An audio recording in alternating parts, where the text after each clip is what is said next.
So yun na nga, may bagong content na naman kami. Pero dito, mahilig kasi kami magbiruan sa set. So parang bago kami mag-start, nagpa-prank-prank muna kami. So yun, isa yun sa mga makukulit na ginagawa namin bago magsimula or during the show. So yun guys, ako nga pala si Maki Never Been to not represent. Guys, panoodin nyo to ha. Abangan nyo itong malupit to. Isa na naman viral na content sa Tibon Dubai. At Film Ligula, panoodin mo lagi. Kasama ko ngayon si Miss Jinky.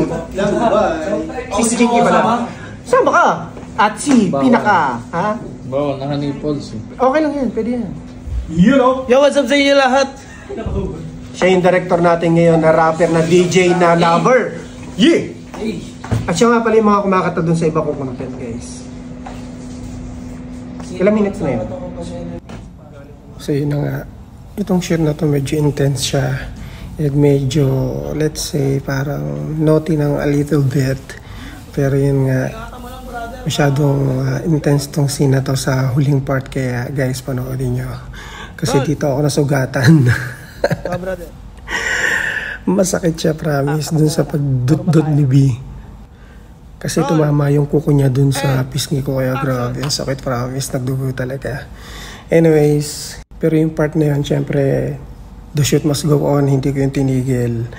And nag-acting pa rin ako for the sake of this shoot. Kahit masakit, kahit dumugo, tuloy-tuloy pa rin.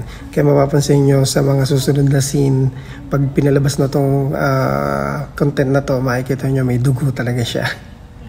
Anyways, yung gagawin, sana panoodin nyo. Kaya sana ma-enjoy nyo tong content na to as much as we enjoy shooting this in Tibon content and Film Ligula QC.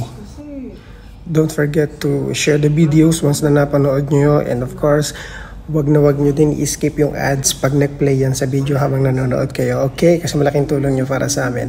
And also, support my page, share and like and follow my page. Also, yung mga videos ko, pakishare na lang din.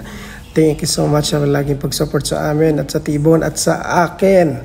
And ako nga pala si Maki Never Been. Kulot represent. Yeah! Pero Dok, punta ako dito sa clinic mo. Kasi I'm willing to pay too much para lang madagdagan tong kukumili na to. I understand.